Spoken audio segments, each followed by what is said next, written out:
Donc bonjour à tous, aujourd'hui on se retrouve avec Aurel qui passe pour la 4e fois. Salut. Donc après la 911, le pick-up GMC, Ouais. la Supra aujourd'hui.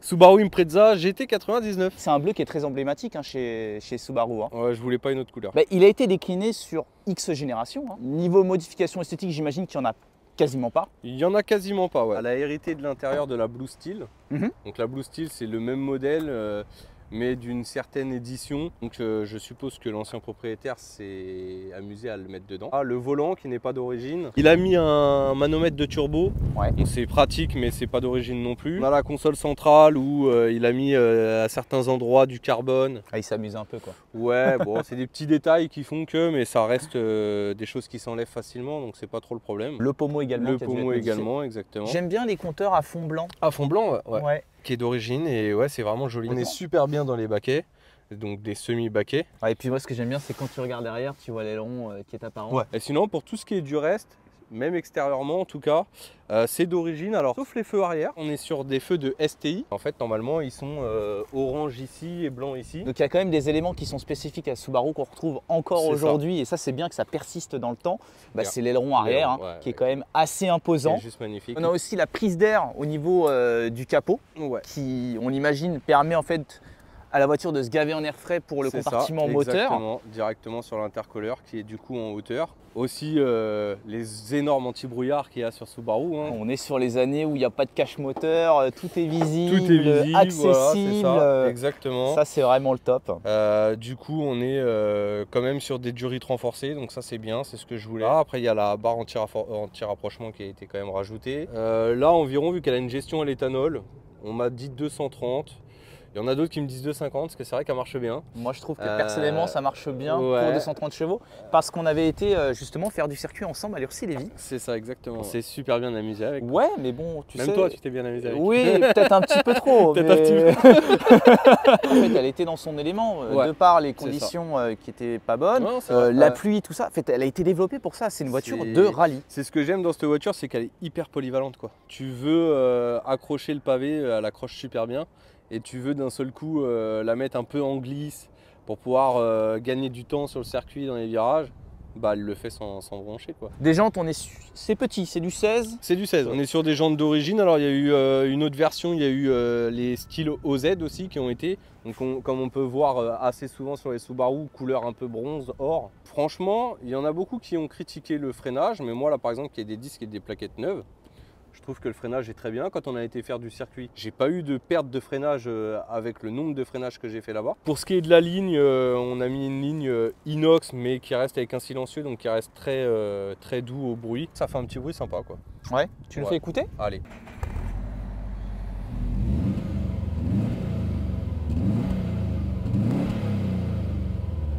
Bon, ça fait pas tant de bruit que ça, mais on a ce ronronnement qu'on évoquait. De Subaru. Ouais, qui est vraiment spécifique. Mais on reste sur quelque chose de correct et je pense que c'est l'ancien propriétaire qui voulait rester sur. C'était une personne assez âgée, qui était collectionneur de véhicules d'ailleurs, et qui je pense voulait rester sur quelque chose de soft, quoi, qu'on soit pas sur un truc qui fait mal à la tête. Là, tu vois, je peux faire de la route, c'est tranquille, quoi. Bah écoute, partons pour l'essai routier. Ouais, allez go. Ah, c'est le carbone que j'ai enlevé, je savais pas qu'il en restait. Qu'est-ce que tu avais pensé du châssis quand tu étais à Lurcy? J'avais adoré. Ouais. Non, franchement, comme je te disais, sur toutes les voitures que j'ai eues, je pense que c'est qu'elle fait partie du top 3 quoi. C'est vraiment, je dirais même que qu'elle est presque première quoi. Parce que niveau châssis, il se comporte super bien. Là où tu veux l'emmener, elle y va quoi. Et c'est ça que j'adore avec cette voiture. Tu vois, quand on a été au circuit de Lurcy-Lévis, ça faisait pas longtemps que je l'avais. Et au final, je l'ai conduit comme si ça faisait des années que je l'avais la voiture. Et c'est ça que j'ai apprécié avec elle.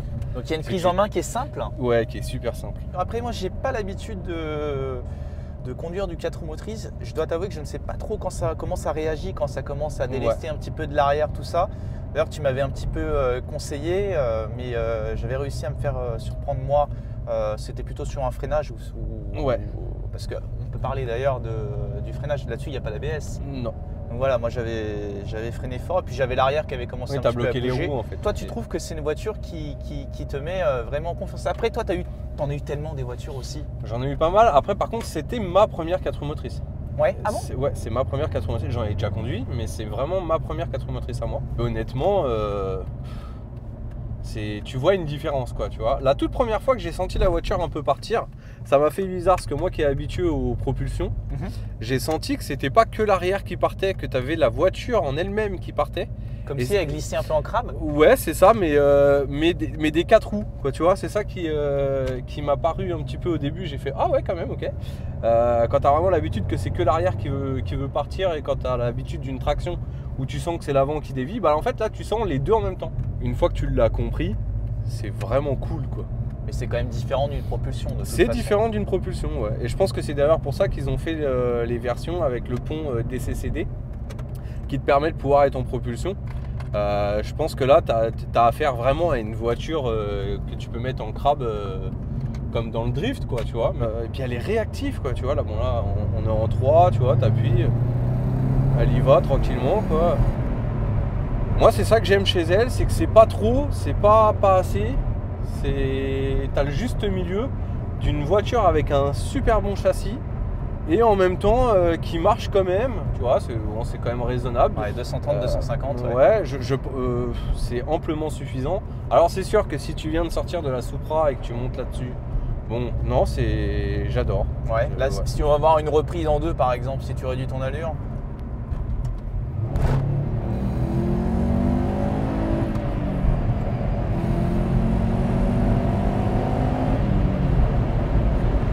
Ça marche bien quand même. Ça marche bien. Bah, de toute façon, je m'en rappelais sur le circuit. Je te l'avais même dit que pour la puissance qui est annoncée, je trouvais que ça marchait particulièrement bien. Ça reste léger. Le turbo, ça va quoi. Il est, tu vois, là dès qu'il s'active, tac, tu vois. C'est pas un foudre de guerre, mais ça marche bien. Hein. Tu sens que c'est quand même un peu linéaire. C'est linéaire, ouais, carrément. Ouais. Puis c'est sympa là de voir la petite bosse là sur le capot là. J'adore. Ouais. Il est rond. T'as toujours l'impression qu'il y a quelqu'un qui te suit. Du coup, c'est marrant. C'est un peu comme la Supra. Non, c'est vrai que c'est une voiture qui nous a tous fait rêver. Et je voulais vraiment la voir cette voiture au moins une fois dans ma vie. Je pense que tout amoureux de véhicule doit goûter à Subaru au moins une fois. Ouais. Bah surtout ce modèle là qui est particulièrement connu. Hein. Mentionné Colin McRae, moi je me rappelle encore sur PlayStation 1 la petite jaquette où on la voit avec le 555. De mémoire, elle avait même les 4 roues en l'air. Ouais, c'est vraiment plaisir. Mais attaché quand même. Ouais, j'y suis attaché. Bon, tu sais, voilà, hein, avec ce qui est arrivé pour la Supra, le fameux pont qui a explosé malheureusement. Donc je passe à quelque chose de beaucoup plus solide. Ça coûte un prix.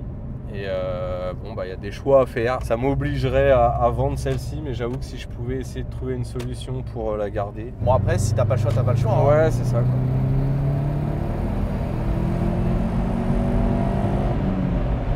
Et puis, il y a un peu d'allonge quand même, hein, je trouve. Hein. Ouais, il y a une belle allonge. Et puis, je voulais parler du capital sympathie avec cette voiture. Tu ressens que généralement quand tu croises du monde ou autre, les gens sont réceptifs? Ouais, bah tu vois, encore ce matin quand j'ai été mettre de l'essence là, j'ai un monsieur qui est venu me voir tout de suite, qui m'a dit oh Subaru c'est vraiment génial.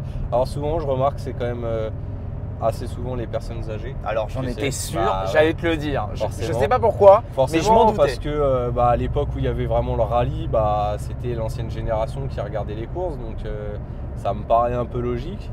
Et en même temps, c'est assez agréable, quoi. Et puis tu sais, ils te disent tous la même chose. Hein. Oh, qu'est-ce que c'est beau, qu'est-ce que c'est mythique déjà par Colin McRae. T'as les autres qui te disent faut bien la garder dans son garage parce que ça va continuer de coter. Elle a déjà bien coté. Hein. Faut savoir qu'à l'époque, quand elle est sortie en francs, c'était équivalent à 22 900 €. Ouais. Et aujourd'hui, c'est le prix de ce que ça vaut. Ah ouais. Donc, avec des années et des kilomètres, quoi. Voilà, donc moi j'ai la chance de ne pas en avoir trop. Le monsieur à qui je l'ai acheté, il avait une Lancer Evolution. Et pour moi, l'évolution logique de passer d'une Subaru à une Lancer Evo. Parce que justement, j'entends dire que les Mitsubishi Lancer Evolution sont quand même plus aboutis que les Subaru. Ouais, alors tu vois, j'en ai jamais conduit donc je peux pas trop dire. Maintenant, de ce que l'ancien propriétaire lui m'a dit, vu qu'il avait les deux du coup, ouais. Il m'avait dit qu'il prenait plus de plaisir avec la Subaru. Mais que, par contre, c'est vrai que niveau châssis, freinage, conduite, elle est beaucoup plus aboutie, elle est meilleure. pour ce qui est de la Lancer Evo, mais que quand il allait, il m'avait emmené dans des petites routes où il y avait des virages, et il m'avait dit par contre, tu vois, là où on est à l'heure actuelle, je prends plus de plaisir avec la Subaru. Tu vois, j'avais passé sur la chaîne une Lancer Evolution, et puis c'est vrai que j'avais trouvé ça, par rapport à celle-là par exemple, beaucoup plus pointilleux, plus dur, plus précis aussi. J'ai l'impression effectivement. Et puis on parlait de cote, donc là on est autour de 20 000 et quelques euros. Tu vois les prix des Lancer Evolution, c'est plus du double. Enfin, c'est devenu super cher. J'avais regardé 42 000 quoi, à peu près. Donc est-ce que le prix est justifié?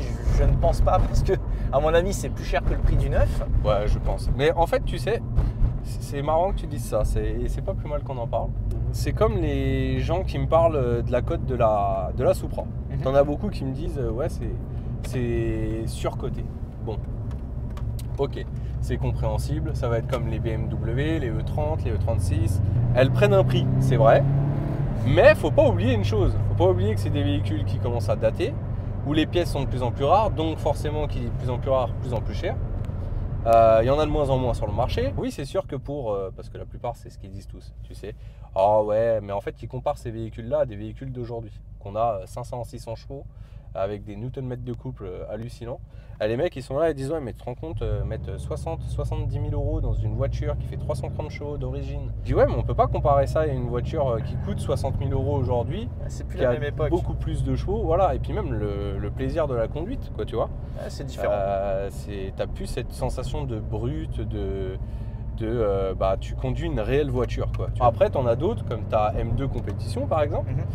Que tu m'as gentiment fait essayer. C'est une voiture que j'ai appréciée, j'ai aimé. Je me suis dit bon, tu vois, tu peux avoir la polyvalence de la voiture hyper confort, moderne, et en même temps d'avoir quelque chose qui en a sous le cul, quoi, on va pas se mentir. Et ça te fait pas ça sur tous les véhicules, quoi. Tu vois, t'as quand même en majorité des véhicules récents où tu te fais chier, quoi. Tu ressens pas la route, tu ressens pas le comportement du véhicule. C'est vrai, totalement. Et je pense que c'est ça qui fait que j'aime les anciennes, quoi. Écoute, moi j'ai donné mon avis général sur la voiture. Est-ce que tu veux le donner en roulant? Ouais, écoute, je peux carrément prendre le volant. C'est plus que sympa. J'ai vu un plot par terre, faut que je fasse gaffe. Le ronronnement, tu le sens presque dans le volant en fait. Ouais. C'est dur la boîte quand même, hein. Tu sens que... Ouais, tu sens que tu passes les rapports. Ouais. Et c'est ça aussi qu'on aime. À l'époque, aujourd'hui, tu sens même plus que tu passes une boîte, quoi. C'est clair. Puis je trouve ça confortable quand tu roules en mode cruise comme ça. Ouais, c'est super confortable. Franchement, rien à dire.